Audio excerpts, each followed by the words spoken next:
I remember I was 12 years old and we were getting ready for your sister's wedding, and you went to the hairstylist to get your hair done, and you had long, below your shoulders, curly hair at that time, and you came back and they burnt your hair off from the chemical relaxers.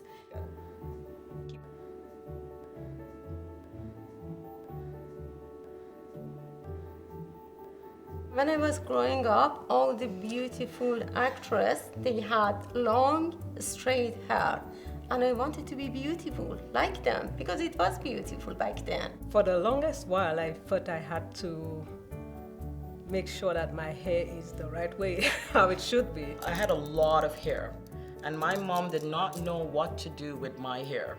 So at maybe 10 years old, my hair was relaxed already.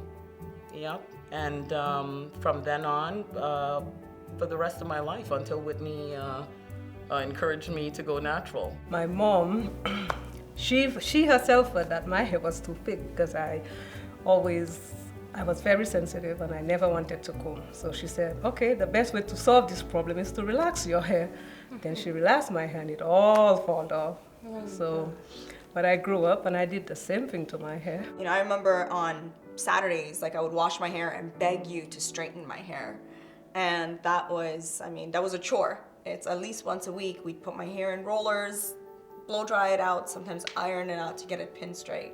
I think a lot of the reason why I did so much damage to my hair was because of trying to deal with all of the teasing that came with it. You know, you get a lot of the, oh, you look like Sideshow Bob, and then when it was in braids, it's like, oh, spider legs. When it came to going to school, like all these kids will look at your hair and be like, oh my gosh, why is it so frizzy? Why does it look like that? When I was a kid, curly hair was not beautiful, and I got teased for my hair.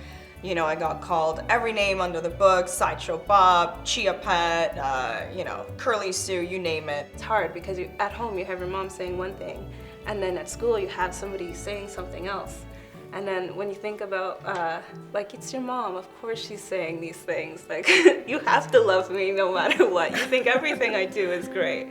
So, you know, you start listening to the wrong people. When I went natural, it was kind of like a self-love moment where it's just like, just take it for what it is.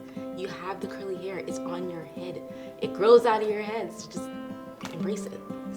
It's just amazing to see everybody of different races, ethnicities, cultures embracing their naturally curly hair now. It's a psychological journey for Black women. It's quite a journey. So I taught everything to you in life, lots of things.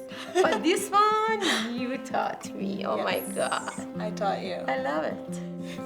Mom has always told me, you can do anything you want to do. Just put your mind to it, and just be who you are, and don't have to change for anybody. No.